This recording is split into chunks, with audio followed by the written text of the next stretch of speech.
This is the Detroit Sports Podcast Network. Okay. What are your thoughts on another season? Oh, I mean, I'm cool with doing another season. I just can't wait for this one to be fucking over.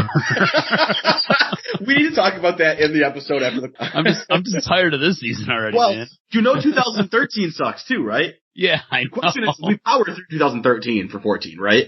I think we have to, right? I can't wait till we get to September and we're 2016. We're we're almost to the current season.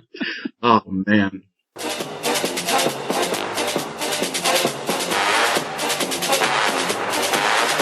Well, this was a fun week for the practice squad presents the Throwback. What did you text me, Stroz? You wanted to, you were, we've texted each other about rough games, but I think that this was one of the more frustrating weeks for you, period. This week has me at my breaking point, to say the absolute least. I was furious the other night after watching both of these games. I was pissed with the Houston Texans game, and then I was pissed watching this Colts game. And I'll be honest with you, I didn't remember the Colts game until the very final play of that game, and then I was done. I was done, and I was like, I'm over. Destroy my computer. I'm so fired up. That was the text message you sent me. I have the urge to destroy my computer. These didn't get me that way for a couple of reasons. Some of it out of, normal life, but some of it, the Texans game, I feel like I was mentally prepared for. Mm-hmm. The Colts game too, I remembered the Colts game being frustrating, but I couldn't necessarily remember why. The Texans game I remembered very well, so I think on some level I was mentally prepared. What's really tough is when they catch you off guard. Before we get into the Texans game, which was a Thanksgiving game, if I told you that I thought these games had one very clear theme throughout, does anything stand out? So I have a lot of issues with Brandon Pettigrew. That's a fair one. I think a deeper theme than that. I thought these two games had a running theme of opportunities to put a game away. Oh, yeah. And letting it slip. And not singular. Like multiple chances to put the game away. To this point, and coming into this game, the Lions were 4-6. To this point, the theme had been the Lions making boneheaded plays that cost them the game. I don't know if these quite count. These were like drops or fumbles or penalty. Or misinterceptions. I made notes in it's funny that you bring that up because I did make notes that this team had opportunities to put this game away on multiple occasions. And this is regarding the Houston game. And it just slipped through their hands. Legitimately, it slipped through their hands. Well, here's what's crazy, Stroz. I think they let more opportunities to win the game go away against the Colts. Mm-hmm. And Brandon Pettigrew fumbled in field goal range. Dude. In overtime. I guess we start there. Do we start at the end of the game? I mean, if you want. I don't even know where we start. Let's just start with Brandon Pettigrew. Let's just start with Brandon Pettigrew because you said you thought that he could have been a theme.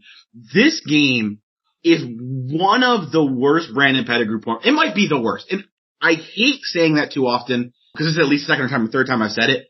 I think he's had games with more drops. If I remember correctly, I think it was the Green Bay game in 2011 where I said it felt like a turning point in Brandon Pettigrew, not turning point, but like a landmark game in Brandon Pettigrew's career where up until that point he had been so good and so reliable and he had multiple bad plays.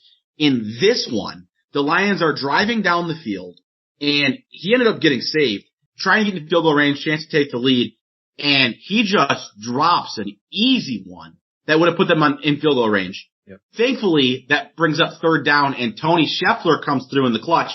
Another theme through these two games. Get in the field goal range. They miss it anyways. Jason Hansen misses a rare kick under 50 yards. But Brandon Pettigrew almost cost them the chance to get that. And then in overtime, where a field goal wins the game, Brandon Pettigrew catches a pass, I want to say inside the 30. Yep. Very clear field goal range. And he just gets it stripped. And I remember very vividly because he didn't get tackled.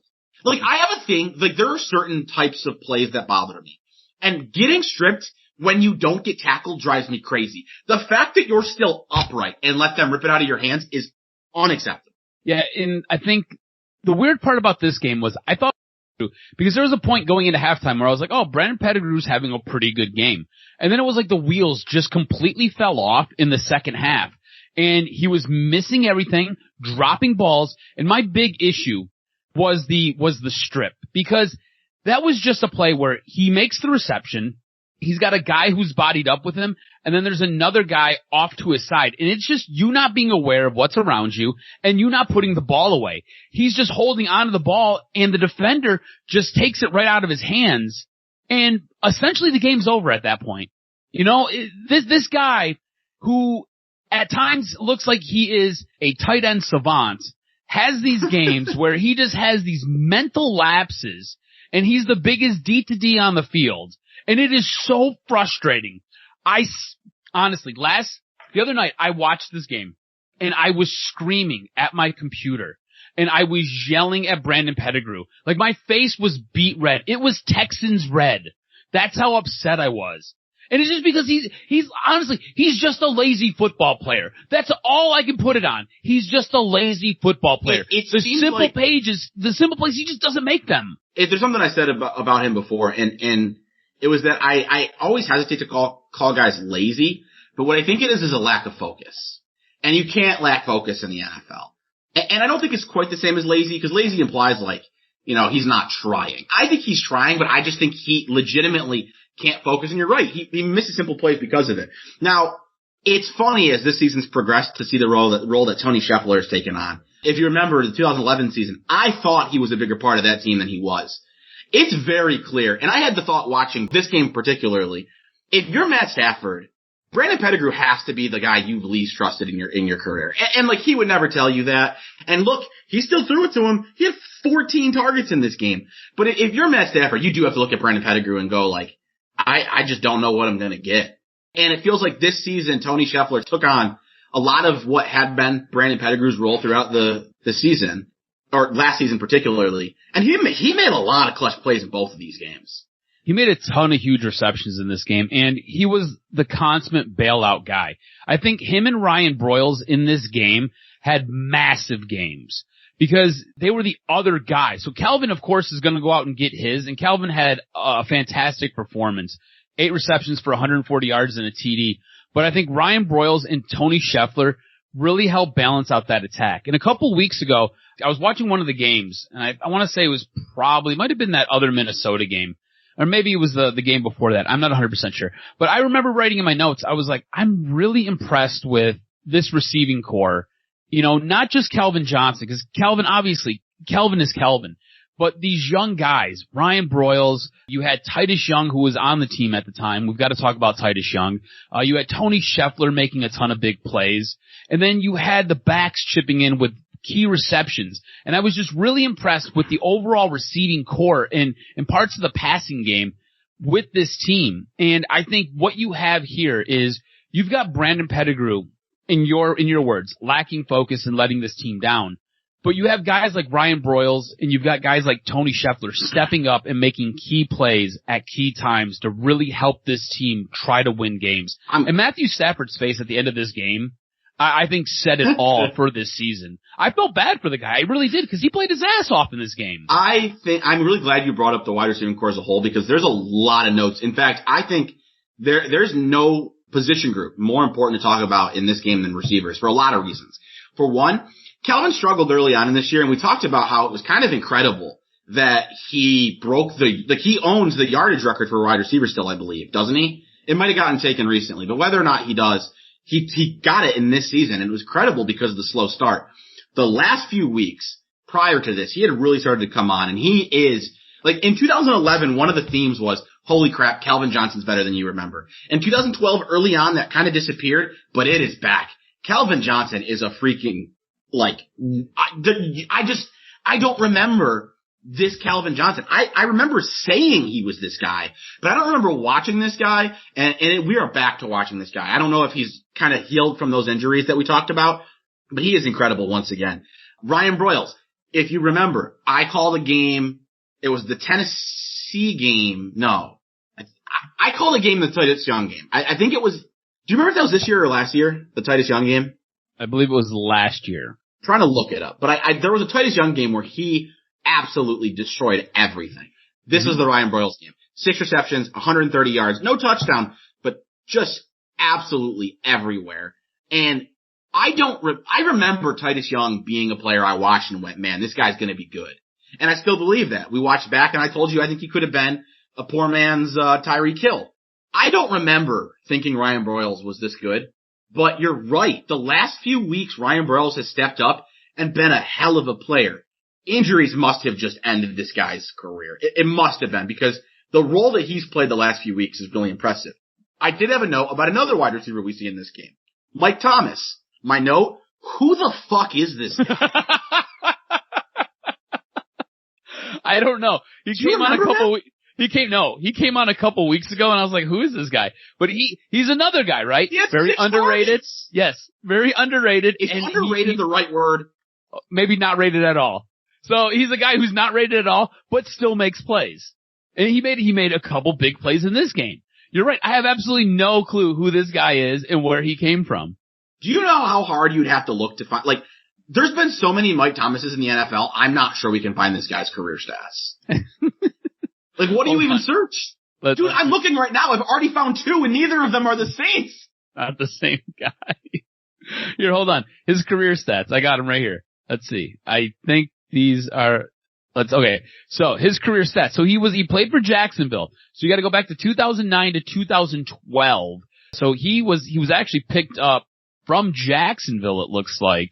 8 games into the season. So Mike Thomas has been on the Lions roster for 4 weeks at this point, and he's catching touchdown passes in close ball games on Thanksgiving. So now, why is that? Was that the segue? That's a perfect segue. I love it. So Titus Young, what happened to Titus Young? Where did he go? So the week before, they were doing a walkthrough for the Green Bay game, and he apparently deliberately lined up in the wrong position twice and then got into a verbal confrontation with his receiver coach, Sean Jefferson. Because of that, the Detroit Lions suspended Titus Young. You have to remember, you have to go all the way back to the beginning of May when they were in OTAs, when he sucker punched Louis Delmas. So on November 19th, they ended up sending him home because of his behavior that was detrimental to the team. But yes, Titus Young, we don't see him again for the Detroit Lions after that Green Bay game. So this was the problem with Titus Young. And I think what happens here is if you go back and you remember, Titus Young was playing some really good football, some really good, meaningful football the last couple weeks. I think Titus Young's head got a little bit too big, and he ended up going on to tweet he doesn't want to play anymore if he's not going to get the ball. He was demanding, he was like a diva. In that same tweet, because I'm looking at it right now. Like I said, I've never been selfish, but if I'm not going the ball, I don't want to play. I mean, or how about this incredible tweet? Never have I ran the wrong route, just put myself where the ball was going. This dude is freelancing. Tweet. He is freelancing plays in the middle of ball games. That's nuts. By the way, he went on a tweet storm, and he tells us which game it was. It was the Green Bay game. I don't know if it was 2012 or 2013, but he had 3 touchdowns against Green Bay. Was that had to been, that was the Green Bay game. I'm sorry. Was it of this season? Yeah, I believe it was. Okay. Man, what a roller coaster of a career. So I'm going to pull it up real quick. So Titus Young goes crazy. And at some point we should probably check in and figure out where he is now. But Titus Young goes crazy. You lose him. Nate Burleson had the pizza accident. Ryan Broyles steps up. But I have bad news about that coming up in the Colts game. And Mike Thomas is playing key plays in a big game. And let's remember, 4-6 going into this game. Season's not quite over, but obviously heading that direction. They end up with a loss, and it's over. And we tried to figure out why. Why was this season such a downfall? And in the first half, there was a clear theme that this team couldn't get out of their own way. In the second half, I think the receiver, like the disappearance of wide receivers plays a role. Because Nate Burleson disappears a couple weeks ago, and I gave Stafford, I believe, 2 duds last week. Or maybe it was only 1, but he got at least 1 dud last week from me. After what had been an incredible season so far. This game, I thought he had some bad throws in this one. Overall, pretty good game. He's got to throw the ball 60 times. But I think some of it has to do with your number 2 and 3 receiver aren't on the field. And Mike Thomas, who's playing significant roles, been thrown to 6 times. That dude wasn't on your team 4 weeks ago. Ryan Broyles, he played way better than you would have expected. But at the end of the day, Ryan Broyles is a rookie this year and not expected to play the role that he was asked to play. He was supposed to be receiver 4. He became receiver 2. And I think that while Stafford did deserve some criticism last week, I think it probably played a role in some of the struggles he had this season. Oh, I would agree with you. I mean, this offense, the way it was built up and the way it was predicated, it was built around the pass game, and it was built around what Matt Stafford could do with this wide receiving core. And you're going to lose. Oh, you got to remember, Calvin Johnson dealing with injuries for most of the season. You're going to lose a guy like Nate Burleson. Brandon Pettigrew is completely unreliable. And if I was Matt Stafford, I would have a hard time trusting this guy to catch the ball. And if he does catch it, not get it taken away from him. So you then have who to turn to. Is it going to be Titus Young? Titus Young at this point is a head case this season. And then what do you got? You got a rookie. You've got Ryan Broyles. And you're going to talk about Ryan Broyles and his bum knee in the next game. So what do you really have? You've got some guy that they basically pulled off his couch, Mike Thomas. And nobody really knows. Yeah, and nobody knows which Mike Thomas this is. It's not the guy who plays for the Saints, that's for damn sure. It's just some guy who played for Jacksonville a couple times. Not the one who played for the Rams. Dude, Mike Thomas is the single most common name in the history of football. I don't know if that's true, but pretty close. And so, I mean, what do you really have to work with? So you have to lean heavily on Calvin Johnson, who elevates his game as this season goes along. I think we can both agree to that. His last couple of games have been outrageous. But after that, you've got, Joyke Bell, Mikel LaShore. Every now and then you'll work Kevin Smith in. But if you ask me, it seems like this coaching staff has either forgotten about or doesn't feel comfortable with Kevin Smith in the running back position. He gets maybe 1 or 2 touches a game. He might get utilized as a pass option out of the backfield, but he is usually like the 5th option on whatever route he's running. So this team, the skilled position, gets decimated as the year goes along, and you don't have a whole bunch there. And it's really kind of unfortunate. And I don't think that is the main reason that this season has gone so horribly awry. They shot themselves in the foot for the entire first half of the season. Yes, multiple times. They should have been 6-2, and then maybe you can handle dealing with some injuries, but they didn't put themselves in a position where they could. I have a couple more notes I want to get to that are both very big. Do you have anything small you want to get to? Let me scroll through all these notes that I have. My notes just get more and more violent as this game continued because I got so upset. I mean, at some point we do have to spend some time to talk about the touchdown that was not a touchdown that cost that's one of the two game. big moments that I want to talk about.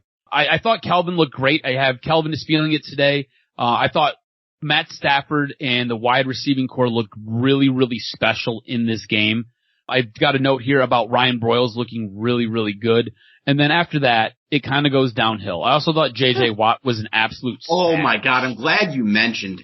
The Lions were not prepared for J.J. Watt. No, at all. J.J. Watt had 3 sacks, 3 pass deflections, and at least 2 or 3 other hits on Stafford. This was one of the single most dominant defensive line games I've ever watched by one player. Like J.J. Watt had 5 tackles, all of them solos, 3 sacks, 2 pass defense, and 5 QB hits. He was in Stafford's face the entire day.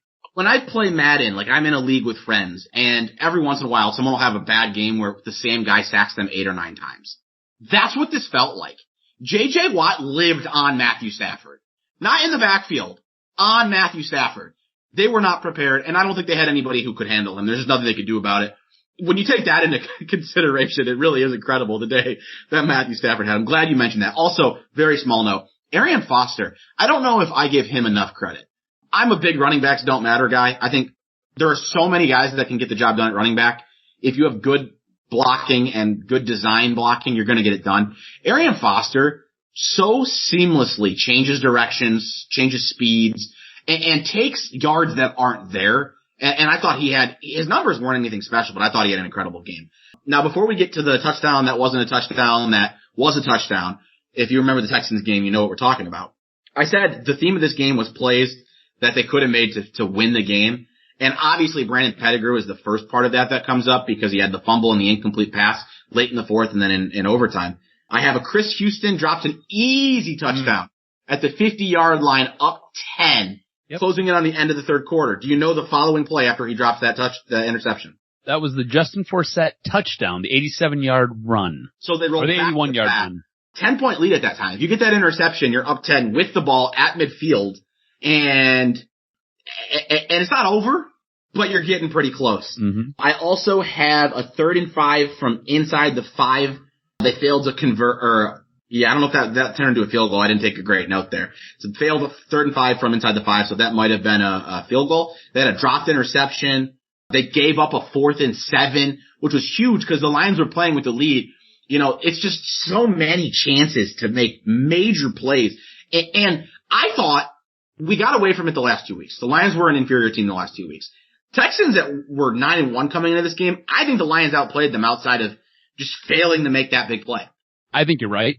This game had multiple moments in it where if somebody just makes an interception or somebody just tackles a guy or if somebody just does their job and fills a gap, it changes everything.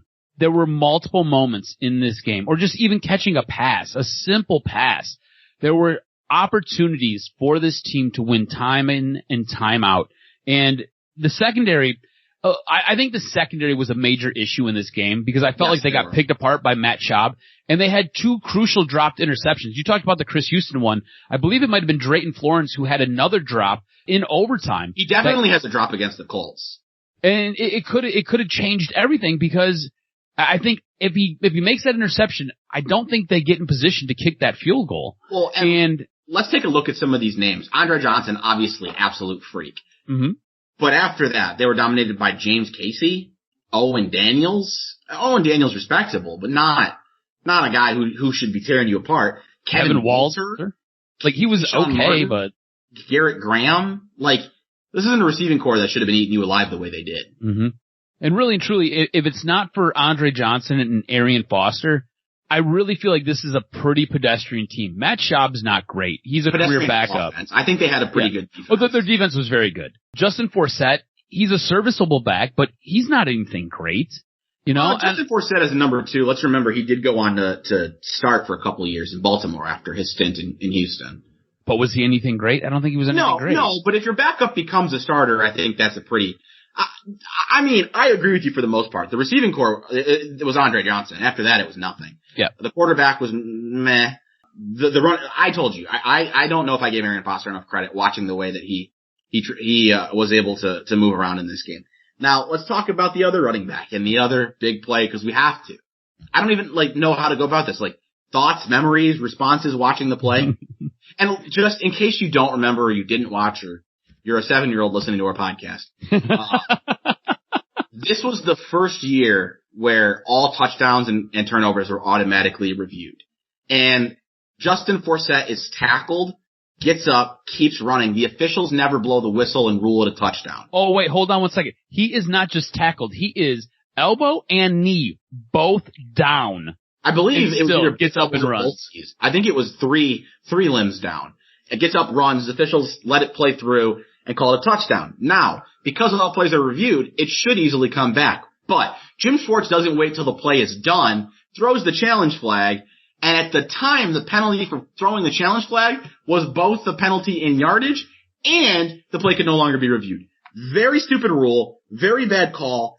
In the moment, I was frustrated about it, but I remember having more issue with Schwartz losing his cool and messing up than the rule and the call. In retrospect, look, the rule was really stupid, and this was a terrible miscall. You can't take it away from Jim Schwartz how bad he messed up, but boy, this is an ugly look.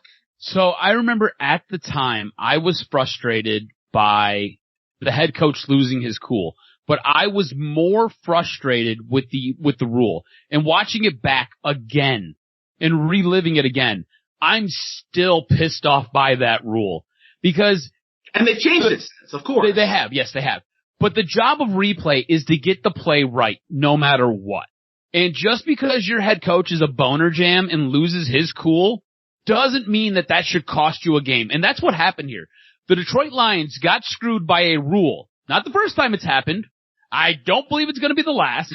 But this was one of the times where they got screwed by a rule because Jim Schwartz is a bit of a hothead, throws the challenge flag, and the referees are like, we can't go back and review it. On top of it, Houston's going to get the touchdown, but guess what? Detroit, you're also going to get penalized 15 yards. Wait, what? What? And here's the craziest thing. We just took it in the butt, and no Vaseline was offered. And here's why it was so flawed. If Justin Forsett gets tackled at the 1, that challenge flag is now acceptable. The penalty is because he doesn't get tackled. And here's the great thing. The rule was not changed after this. It was changed eventually. I do not remember who else it screwed, but it's just always great when you see the Lions get screwed by something, no reaction, somebody else gets screwed. And I'm not that guy. At least I try not to be that guy who thinks the Lions get screwed more than everyone else, but it's just frustrating when you see rules changed after somebody else gets screwed. I don't think we need to do anything else in this game, do we?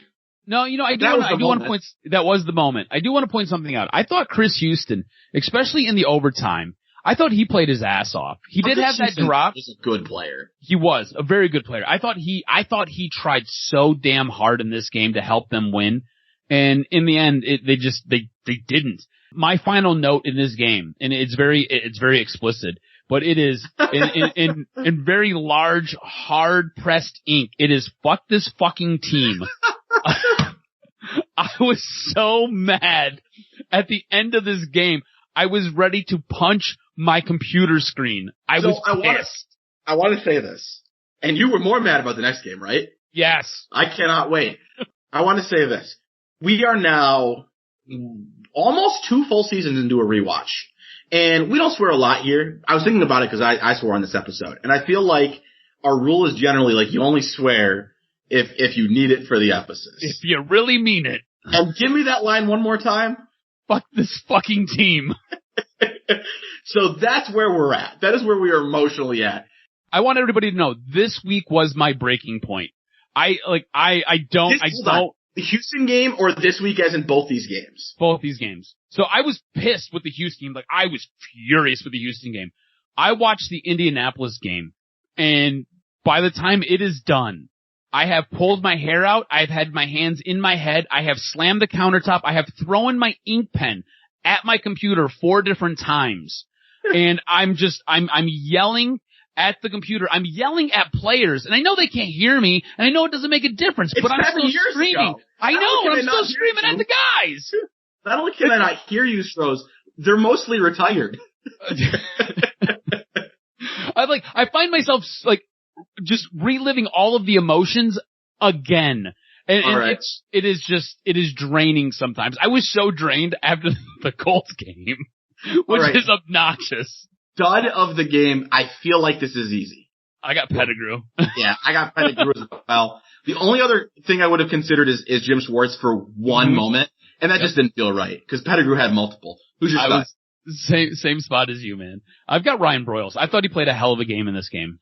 So, you know what's funny is as soon as you said it, I realized I probably went the wrong direction, but I'm going to stick with it because I thought for a team lacking the ability to make the big play in the big moment, there was one guy who did it, and it was Tony Scheffler. And he did it Schefter. He did it multiple times. Is it Scheffler? Scheffler. I'm trying to find him with Adam Schefter. But Tony Scheffler made multiple big plays for a team that couldn't do it otherwise. But I think Ryan Broyles is a great one as well. He had a very good game. I think Tony Scheffler is a great pick as well. I think either one of those guys were worthy nominations for studs. Moving forward, the Lions fall to 4-8 with a loss against the Indianapolis Colts. Stroz, I want to let you lead this conversation because I want to torture you. Thanks. So, you have to remember, coming off the heels of what we just witnessed with the Houston game, because I watched these games back to back, alright? I get into this game and I'm pretty spent, right? And I'm just kind of watching the game unfold and I'm taking some very casual notes because I'm just kind of out of it, right? And I'm like, I don't understand how this team loses this game. Like, I'm trying to remember how this team lost this game. Because for most of this game, this team was up. And really and truly, I got a note here. 4:13 left in the game. Detroit leads Indy by 12 with Indy on their own 12-yard line. How do you lose this game? My exact no. 4-10, up 12, and been the better team all game. I'm genuinely curious, how did they lose this? Yep. I couldn't figure it out.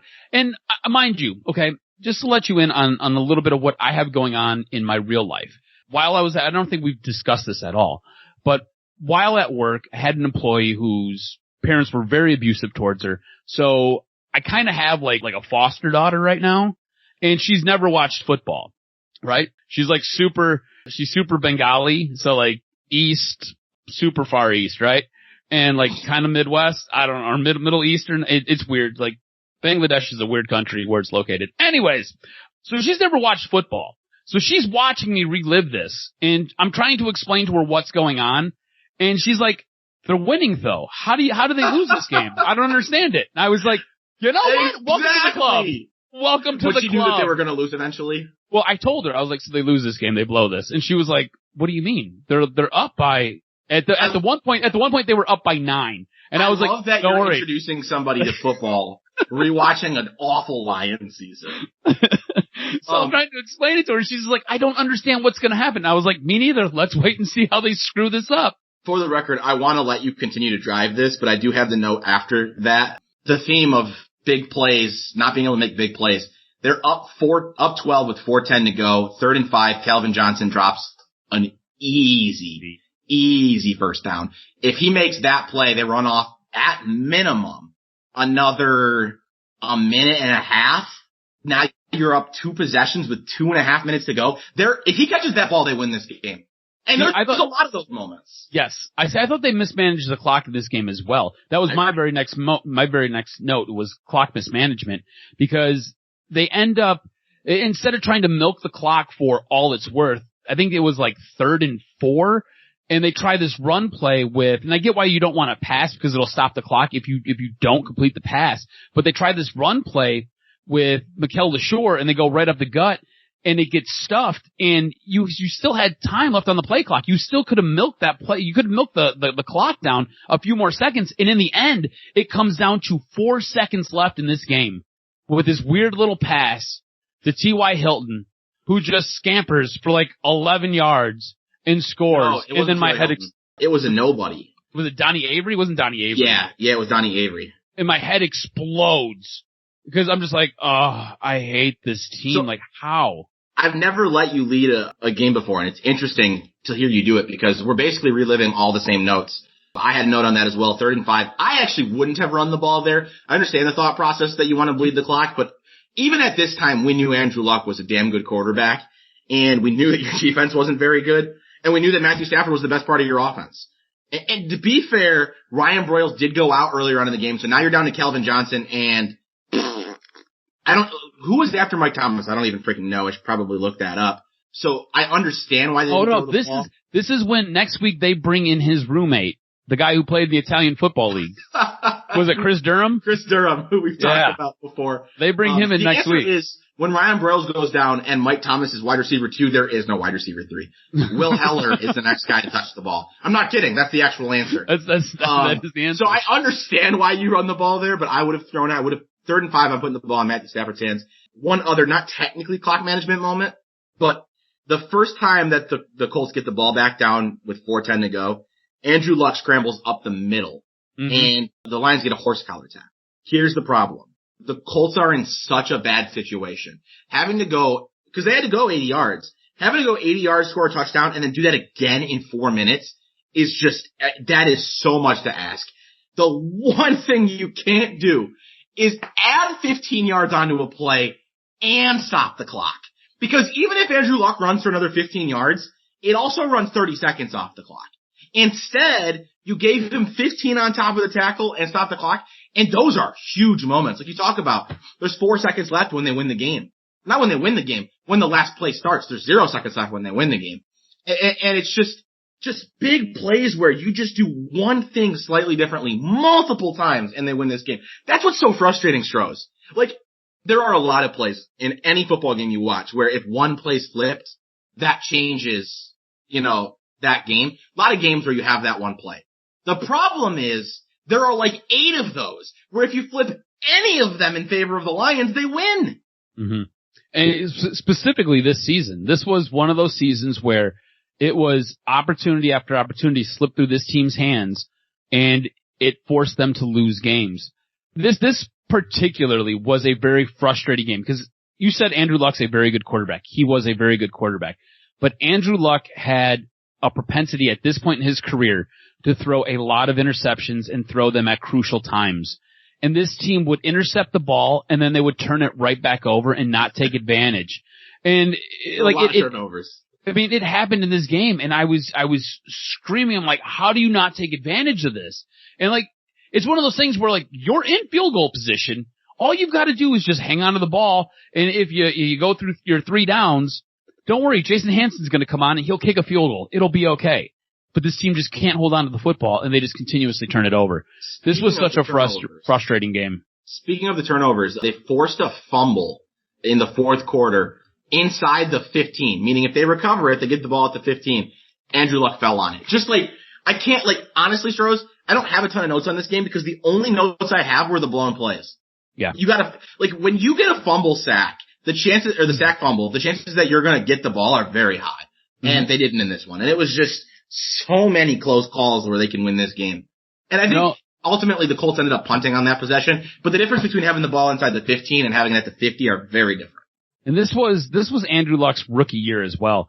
And he threw a god-awful amount of interceptions. He threw 18. I thought something interesting to take out of this game too was this was Bruce Arians' first real shot to coach a football team. If you remember, Chuck Pagano ended up getting sick this season halfway through it, and Bruce Arians had to come in, and he really helped solidify this team, really helped pull everybody together, and helped really craft and hone in a very wild gun in Andrew Luck. And I think that needs to be noticed because this was his first opportunity to go on after this to really take the reins somewhere else and coach a football team. I think after this he goes on to Arizona, and now he's in Tampa Bay. So, and I love Bruce Arians. I think Bruce Arians is a great head coach. I unfortunately didn't take a detailed enough note of where it fell in the game, but did you notice the Joyke Bell run? Yes, that was, I was so pumped when that happened. I was like, Wayne State's finest. That was a big run. That was a big run. 67-yard run by Joyke Bell, and I remembered this moment, and this is one of the coolest things about doing this. Like, small moments that you don't have burned into your brain, but when you see them, you remember them. We talked about it already. This year, all year long, he's making plays that make you go, this guy might have something. This guy might have something. I remember him breaking this play because this wasn't a 67-yard untouched run. A lot of times in the NFL, when guys go 70 yards, it's because they got a lane and they run away. Joyke Bell wasn't running away from anybody. He broke a tackle at the line of scrimmage. He broke a tackle 10 yards down the field. He shook a guy off 15 yards. He could have been stopped 3 times before he went 30 yards, and he broke a 70-yarder. When this happened, I remember going, no, this guy is an NFL football player. And I understand he wasn't a superstar, but for a Lions fan, to have an undrafted free agent running back be a starting caliber NFL running back is not something you're used to seeing. Do you realize every time he touches the ball, it seems like and it feels like something positive happens? In this game, he only touched the ball 10 times, had 102 yards between the receiving and the passing game, or the rushing and the passing game. It really feels like whenever he is incorporated into the game, something good happens. And I don't know if it's the fact that he's a little bit fresher when everybody else is tired, because I feel like they lean on Mikel LaShore very heavy in the first half of the game, and then Joyke Bell comes in the second half of the game. But even in the pass game, he makes plays and he does good things. It's not like he's a liability out there. And I think that's probably one of the best things you can say about a guy who is an undrafted free agent, basically brought in off the practice squad and gets a shot. He's not a liability and he makes plays. That's what is it, 67-yard run? You're right. He could have been tackled to the line of scrimmage, breaks through to the second level. Could have been tackled there, breaks through. Makes a move, makes a guy miss, has a guy hanging on him, shakes him off, and next thing you know, he ends up in the end zone, and it was a huge play. He didn't get in the end zone on that one. I don't know if they ended up scoring, but he was tackled before the end zone. It was a 67-yard run short of the end zone, but it's a huge, huge play. It obviously resulted in points in some way. I can't remember if they scored a touchdown or not. I did have one Stafford comment. I thought watching this game, it was fair. There was a fair criticism of him that I think he did get, that he struggled sometimes with making the right decision on speed of throws. So he had a deep ball to Calvin where he had nobody near him. And instead of the lob that lets Calvin get under it and figure it out, bullet pass, overthrows him, doesn't get there. And then there was a play where they had to settle for a field goal late in the game, he should have fired it into Calvin's hands, put it up a little soft. Calvin goes and gets his hands on it, but gives time for a corner to knock it out. Probably still expect Calvin to catch it, but I just thought there were multiple times where like he made the right play, made the right throw, but didn't put the right level of speed on it. Both putting too much on it and taking too much off of it. Something I think he's gotten a lot better at as a vet. I think it's a really fair criticism. I think that's a great note by you, because I noticed that as well. There were times where Calvin would either be streaking down the field and he would just put way too much on it, or there were times where he would just underthrow wide receivers or put the ball where guys really couldn't catch it, his guy or anybody else for that matter. I think as his career has gone on, he's gotten much, much better at placing the football, putting the proper touch on it. And I think at this point in his career, he's a much better quarterback than he was back then. I think we've seen it at other points, up until now, but this game it was particularly noticeable because the deep ball really caught me off guard. He had a deep ball where Calvin was wide open and he bulleted it, which is not something you see often. And then the drop touchdown was hard, but I couldn't blame Calvin because it wasn't just dropped. Like, he had to extend to go and get it, and a corner knocked it out. It was just it was a tough play. No, absolutely tough. Who's your stud in this game? Hold on. Forgetting one thing. What? We gotta talk about that last drive. Or specifically, even if it's just the last play, I think the last play of this game was as not memorable, but as notable as the big play in the Texans game. I mean, I think it is pretty memorable. I mean, I lost my shit watching it happen, and that was the only reason I remember this game was because of that last play. See, watching it happen, so you kind of mentioned it earlier a little bit. 4 seconds left, ball at like the 13, 14-yard line. The Lions defense comes out in the right set. It's not Jim Caldwell calling a weird ass defense that doesn't make sense for the situation. You got like 8 guys lined up on the line or the end zone, making sure to keep things in front of them. But Andrew Luck scrambles, and Stroz, I think Andrew Luck could have gotten to the end zone. Now there was nobody between the line of scrimmage and the goal line. It seemed like everybody was like heels were on the goal line. And Andrew Luck could have powered his way through if he really wanted to. And he did end up tossing to Donnie Avery, who goes into the end zone untouched. But here's the thing, man. Like, I understand you got to watch the guys in the end zone, but they only rushed 3. They had 8 guys to watch the entire end zone, and nobody was able to get to. Now, Donnie Avery catches the ball at like the 7. He didn't catch it at the 2. This man had to go 7 yards, and they didn't even get close to touching him. It was just. I just thought we needed to talk about how bad that play was to lose the game on. And this, to me, was your discipline issue that Jim Schwartz had that didn't show itself quite as strong in 2011. Boy, did it show itself in 2012. You came out in the right look. I think Jim Schwartz is a good defensive coordinator, but you just weren't prepared to step up and make a tackle on a guy who catches the ball short of the end zone. There's no excuse for failing to tackle a guy who catches the ball 7 yards out. It's one thing if he catches it at the 2 or 3. He caught it at the 7. And just scrambles in, like you said, untouched. And it wasn't like it was like T.Y. Hilton or Reggie Wayne in this case, right? It was Donnie Avery. Like, okay, cool. You just got beat by the 4th wide receiver, maybe the 3rd wide receiver, because you could argue that Dwayne Allen was probably your 3rd wide receiver on this team, even though he's a tight end. So it was frustrating to watch that happen. And like I said, I couldn't remember this game for the life of me. Up until 4 seconds left. And I'm like, how do I not remember this game? How do I not remember how they lost? And then it happened. And I was like, oh, there it is. There it is. That's how. Absolutely brutal. All right. Do you want to go studs or duds first? Let's go studs.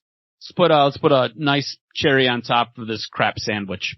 Are you ready for maybe the single most surprising stud in the history of the show? Yes. Juan, no one used it, Carey. I don't call him Don. We call him Don Carey, but his middle name is apparently Juan. That's Juan. That's what ESPN says. Don Carey. I have at multiple times watching this thought Don Carey. The Lions had a hell of a run of special team specialists because Don Carey was a great one. John Wendling was a great one. They're both on this team, which is incredible when you consider how bad they were at covering the punts and kickoffs early on in the year. But Don Carey had to step into a starter role in this game and had 2 interceptions. A lot to ask of a guy who only had 3 career interceptions. So I wanted to shout out John Carey, who was a longtime Lions special teams guy and stepped into the role of a starter and played a good game. 7 tackles, by the way, most on the team. I like that pick. I think that's a solid pick right there. Don Carey did play an exceptional game. I'm going with another defender, though, for my stud. I'm going to go with Ndamukong Suh. Ndamukong Suh was blowing up the pocket all game long, and he was making Andrew Luck's life a living hell. constantly hitting him. I think he had 6 QB hits. He had 1 pass defend, and he had 1 sack as well as 6 tackles. So he was in the mix all game long. This compared to what we seen a week prior against Houston, where he was really a non-factor in most of that game. In this game, from the very first snap, he was in everybody's face, so much so that they ended up working a double and a triple team on him just to try to help mitigate him a little bit, and he was still bum rushing and bowling through. Who's your dud? Oh, I'm debating between 2. And the one I'm not going to choose is Jim Schwartz. I think he probably is the easier route. Look, when you have a team who fails to make the big plays, even when they're handed to them, it's a coaching thing. When you have a team that isn't prepared to rally to the ball and wrap up for a game-winning scenario, that's a coaching problem. And honestly, he's probably more deserving. But I'm actually going to give it to, I don't have a name, the Lions wide receivers coach. And it's not because he had a bad game, it's because his life's about to get very hard. Titus Young is no more. Nate Burleson is no more. Ryan Broyles is no more. Mike Thomas retires after this season. Your number 3, who you're going to bring in next week, played football in Italy. Like, holy crap, I just feel bad for him. He's not even a dud. His life's just a dud. Yeah, this is the same head coach or the same coaching assistant coach that Titus Young ended up getting into the argument with. That was Sean, I think I want to say it was like Sean Raymond? I looked for like 2 minutes and that was enough for me. You're like, I'm good. Sean Jefferson. I'm sorry. Sean Jefferson. That's who it is. Where's he now? Sean Jefferson? Sean Jefferson is... He is an assistant head coach, offensive wide receiver coach with the New York Jets. There you go. So he's still in the league, knocking around, unlike Got Titus fired Young. after 2012, though. Which is not fair to him. This man couldn't make Mike Thomas Part 7, apparently, because no one knows who this one is, and Chris Fuller, I don't even know if it's Chris. It's not Chris. What is his first name? What the hell? Chris Durham? Chris Durham. That's how good his third receiver was. That's not fair. Which, like, in actuality, Chris Durham is like the 7th receiver on this team. So I don't know why Sean Jefferson got fired. It wasn't Sean Jefferson's fault at all. I'm sorry. Who was your dud? My dud is everybody else on D. So not Don Carey and not Ndamukong Suh. Again, tackling was an issue. Taking care of the guy who is basically running into the end zone with 4 seconds left. Nobody puts a hand on him. There were issues all over the field here.